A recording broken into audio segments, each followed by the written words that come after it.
This story comes from Newsweek. And this is kind of part of the ongoing. So like the Roe versus Wade overturn, the Dobbs decision is, and we called it and we talked about it. It's really step one in what is an ongoing war and like salvo and crushing battle to destroy women in this country. It's what it is. This Newsweek article. Idaho Republicans reject amendment allowing abortion to save women's life. Yeah. So just like we saw the Texas Republican Committee platform was a series of batshit crazy agenda items by unhinged right-wing nut jobs. Yeah. Unsurprisingly, the Idaho Republican platform came out and said, yeah, you know, we're going to vote on whether or not a woman's life should be saved or she can have an abortion. Yeah. And they would literally rather have them both die. They said as much. They said just let them both die. Yeah. We aren't going to allow a woman's. How little do you value women? Of course. They're incubators. Yeah. They don't give a shit. They're functionals. That's exactly it. Yeah. Whatever function they serve, that's fine. But other than that, forget about it. Yeah. And that's what's so pathetic about these laws. These laws take nothing about reality into account, right? So the reality of, you know, when something inside a woman that's like an egg and a sperm starts to become something more than just a fucking bloody nose worth of tissue, there might be some conversation there. Sure. They're saying it's instantaneous. It's a person. Right. So for them, even anything whatsoever, forget it. Doesn't matter. Doesn't matter. Forget it. It doesn't matter whether or not a fully functioning, autonomous, living, actualized human being's life. Yeah. Not a potential. No. Right? So what you have to weigh here, even if you follow their argument, you have to weigh the potential for a fully actualized life against the value of a fully actualized life. But the thing is that when they do that math, they're weighing a fully actualized life against the value of a woman's life. No, you're right. A woman's life matters fucking little. It's less. By a lot. Because what they want from a woman is the functionality of her body. Yeah. That is the purpose in these fucking assholes' ideas. The purpose of a woman is to incubate and provide babies to society. That is what women's function. They are functionaries. They are biological functionaries. Yeah. So if they die, there's no loss, right? Because they died doing the. It's like if I'm driving my car and my car breaks down while I'm driving it, it broke doing the thing it was supposed to do. It fulfilled its utility. Yeah. Women to this mindset are utilitarian. Yeah. And their goal is babies. That's it.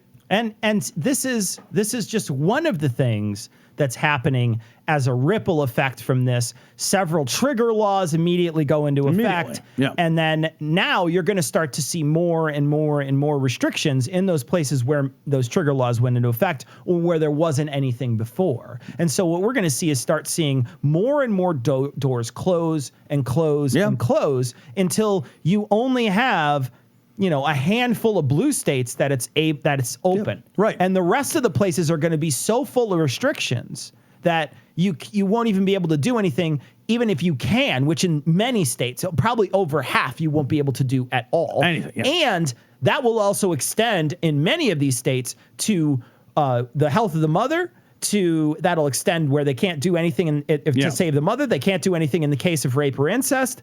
They are going to push this to be as draconian as possible, and they're already starting. Yeah, this was their goal from the jump. Yeah, their goal from the jump. As soon as you give them, that phrase like "give them an inch, they'll take a mile." Yeah, they've wanted the mile the whole time. Yeah. They had their sights on the mile. Right. They've and the thing is that we've known it. Yeah. They've told us for this. decades, man. We've known it. This isn't like some surprise attack. So for any of the people out there that are like, oh, I didn't see this coming. Fuck you. You weren't paying attention. Yeah, no. This is the inevitable and purposeful result of the Dobbs decision because they've said ahead of time, they've said for years in their party platforms, in their speeches with their candidates, that this is exactly what they had always hoped to do. When I was thinking about that 10-year-old girl that was raped and impregnated by a 27-year-old man in the state of Ohio. And the state of Ohio denied that young lady, that girl, I don't want to say young lady. Yeah, it's not a lady. Denied that child access to medical care. And I was thinking about that kid that was impregnated. And I was thinking, like, this is not an unintended consequence of that law in Ohio. No. This is, and it should be really just said out loud, this is the intended consequence. This is what they want to happen. Yes. So the idea that this was like, oh my gosh, I can't believe this would happen. You 100% knew this was going to happen, and you indifferently proposed this. Yeah. This is your goal. This is not a side effect. This isn't even collateral damage, because to avoid this, you simply would have to carve it out. Yeah. But they intentionally did not carve this out, which means that this is what they want. I read an article about the damage and the toll that it takes for for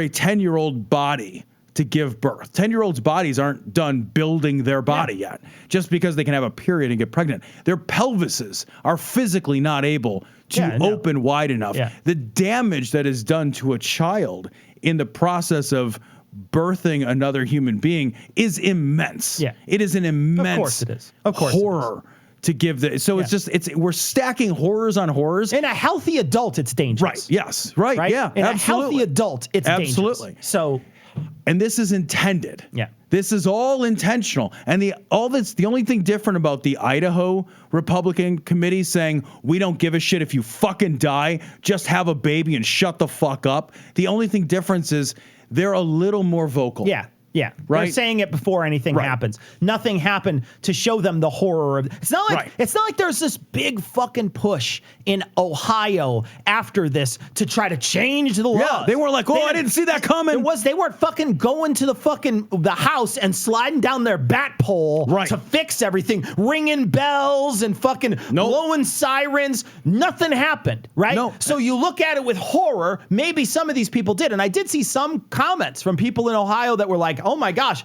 You know what? Most of the comments were, I didn't even think a girl that young could have their period. So they were still doubting. Jesus Christ. They're still doubting it, right? They're still doubting it. But that's so stupid. So, but there was no cry. No one was like, oh my gosh, we got to change the law. Yeah. And you didn't see what happened in Indiana, where they were immediately talking about this. There was no like, oh my gosh, if that can happen there, we need to change our laws here. No. They're like, fucking run that special session up, man. Yeah. We need to change this shit. We need to flip it so that girl can't come here. Yeah, so she has less options. So she has to go another state over. And to make matters even worse, the reaction was not, oh my God, what a horror, we made this worse, let's rethink our position. In Indiana, the position was, let's defame and potentially sue the abortion provider who provided medical care for a child that was raped. Yep.